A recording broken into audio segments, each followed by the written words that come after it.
Hey everyone, Sally Taylor, Virginia Tech Extension and Research Entomologist at the Tidewater AREC. I made 3 videos for this conference today. Hopefully you'll get a chance to look at what interests you. This one is on thrips and alternative products that you can use. Thrips are an issue in our peanut. In the favorable years, the peanuts grow really fast and they're not much of an issue. In years where it's hot and dry or cold and wet and peanut growth is slow, they can really hammer our plants, and that's why we recommend that all fields are planted with an in-furrow liquid or granular insecticide. And then foliar sprays are as a follow-up when around 25% of the leaves show damage and the insects are present. If you scouted for them before, shake the foliage on a white sheet of paper. They look like little brown specks crawling around. We rate thrips injuries. The next few slides, I'll show you how bad injury can get, and it's on visible appearance.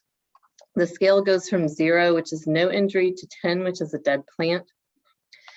It progressively moves along that scale. So 1, 10% leaves injured, 2, 20, 3, 30, 4, 40. Out of 5, you have 50% of leaves injured, and we start to accrue terminal damage. We consider the economic breaking point around a 6, since that's when 50% of the leaves show injury and 25% of the terminal buds do as well. And why I'm showing this, in the product that we're delving into right now is Vitate. And the great thing about the history of peanut at the Tidewater station, if I haven't tried it for thrips, then certainly my predecessor Ames Herbert did. So these tests are from him starting in the year 2000. So these are peanuts planted May 5th. They're sprayed twice, once at late ground cracking and once 2 weeks after that. The products he used were orthene at a 6 ounce rate, Karate Z at a 1.92. That is Foliar 2 now, as its common name. He also had Vitate at 8.5 ounces per acre and Vitate at 17 ounces per acre compared against an untreated. The thrips injury scale for these slides will be on the vertical. So the taller the bars are, the least effective the products are. And our untreated here is the blue line, and the Vitate applications, both the 8 and the 17 ounce rate, are the yellow and the gray. So they both exceeded our economic injury breaking point starting in the beginning of June following that second application. The orthene and the Karate both performed similarly well. And we see this reflected in the yield from that same trial, where we have orthene and Karate both with the highest yield, followed by the 2 rates of Vitate and the untreated. And those rates of Vitate were statistically the same as untreated. Again, we have a foliar experiment planted May 7th, sprayed twice, late ground cracking on the 24th and June 4th, 2 weeks later. Vitate at 8.5 ounces, Vitate at 17, orthene at 6, orthene at 8, and then a Timic by itself applied in the furrow at planting in an untreated. And in this test, the untreated is the only thing that exceeded a 6, which is that, again, that economic injury point of thrips ratings. But our Vitate at the 8.5 and our Vitate at the 17 both came pretty close to that line. We saw good control with orthene at both rates, and the best control with this line here at the bottom, which is the Timic at plant. And those injury ratings are again reflected in the yield, where Timic yielded the highest, followed by the 2 orthenes, which are statistically the same. And then Vitate again did not break out from the untreated control at either rate.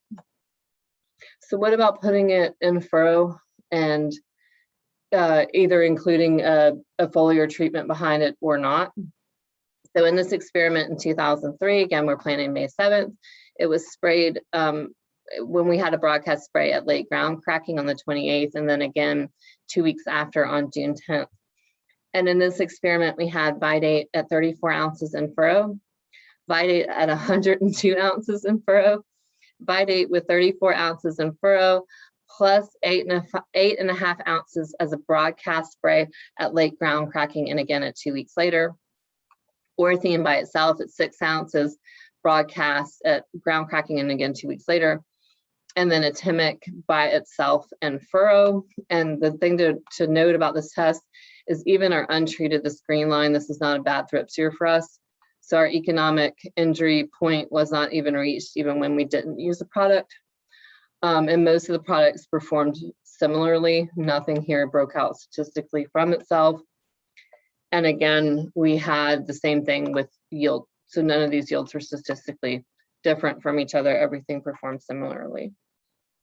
The last test I'm going to show you today is another in-furrow and foliar experiment in 2004, planted May 6th, sprayed at late ground cracking in again 2 weeks after.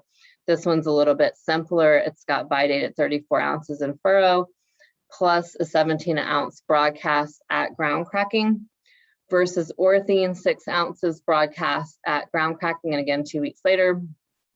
Atemic in furrow and an untreated. And that untreated line here in the yellow just rockets right through close to an 8. The orthene by itself did okay, stayed below economic injury. Vitate did better than orthene in this test until the last date. And then our Atemic, again by itself, was our top performer.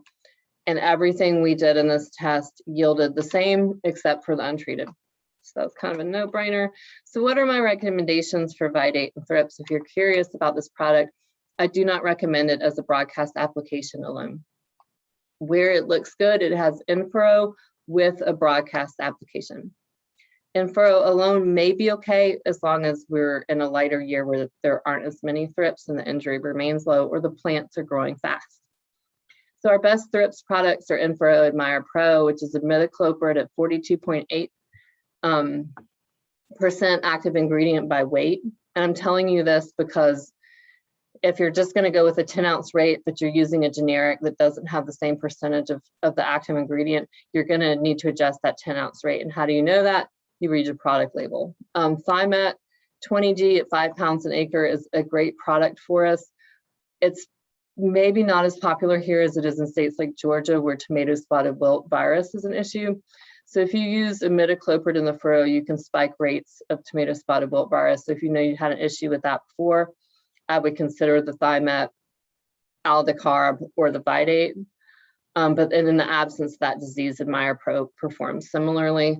And again, aldicarb, which is Atemic, is available again, and it's at 7 pounds per acre. And all those are standalone. You shouldn't have to follow them with the spray, except in really rare years where there's no water and these products aren't getting inside the plants. Orthene overspray can be useful. I recommend it at 8 ounces when plants are growing slowly, and you see that injury start showing up on leaves and thrips are present. Keep in mind there was a change to Vellum Total. Vellum Total has imidacloprid. If you have it in your shed, you can still use it. Vellum by itself, without the total, this is the new version of the product, does not have imidacloprid. So Vellum by itself will not control thrips. Okay, thank you for your time, and I will see you at the next video.